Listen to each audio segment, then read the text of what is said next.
नमस्कार।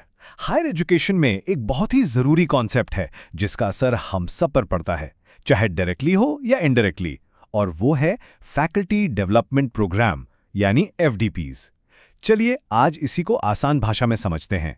तो आज हम क्या क्या जानने वाले हैं? सबसे पहले एफडीपी है क्या, फिर देखेंगे इसके गोल्स और एप्लीकेशंस क्या हैं, इसमें कौन कौन शामिल होता है और आखिर में इसका असर कहाँ तक जाता है जिसे हम रिपल इफेक्ट कहते हैं। तो चलिए शुरू करते हैं और सबसे पहले यही समझते हैं कि आखिर ये एफटीपी चीज क्या है।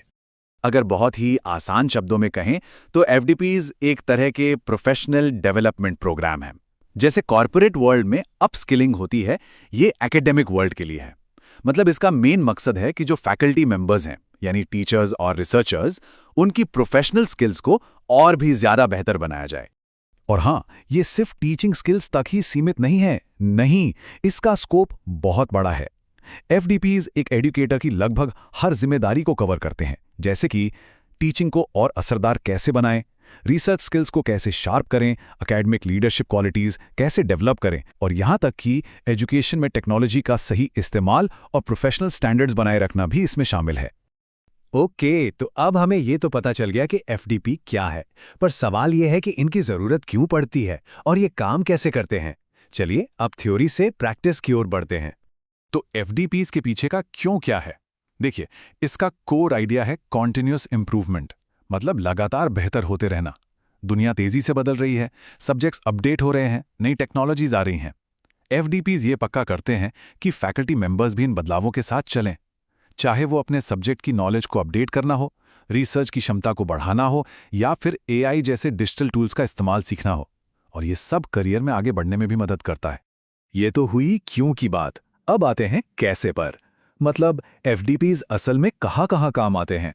तो ये क्लासरूम टीचिंग को बेहतर बनाने में मदद करते हैं, करिकुलम डिज़ाइन में हेल्प करते हैं, रिसर्च मेथोडोलॉजी से लेकर एकेडमिक राइटिंग और ग्रांट राइटिंग तक सब कुछ कवर होता है।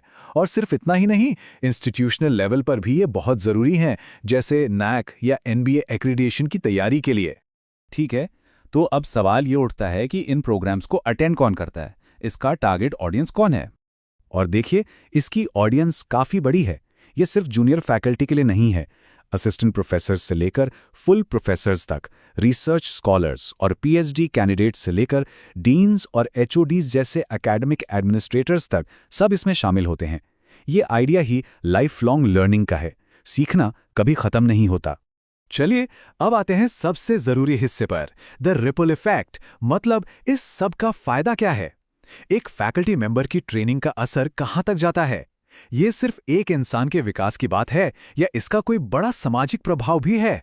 इसे एक लहर के असर की तरह समझिए। जब एक फैकल्टी मेंबर की स्किल्स बेहतर होती हैं तो इसका सबसे पहला फायदा तो उन्हें खुद मिलता है। करियर ग्रोथ होता है, रिसर्च में पहचान बढ़ती है। पर यह लहर यहीं नहीं रुकती। इसका सीधा असर स्टूडेंट्स पर पड़ता है, जिन्हें बेहतर टीचिंग क्वालिटी मिलती है। फिर इंस्टीट्यूशन की प्रतिष्ठा बढ़ती है, उसकी रैंकिंग इंप्रूव होती है, और आखिर में ये लहर समाज तक पहुंचती है, क्वालिटी रिसर्च और इनोवेशन के रूप में। तो मुद्दे की बात क्या है। एफडीपीज सिर्फ एक ट्रेनिंग प्रोग्राम नहीं है।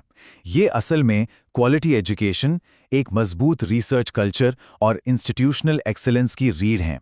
इन सब को सुनिश्चित करने के लिए एफडीपीज बहुत ज़रूरी हैं।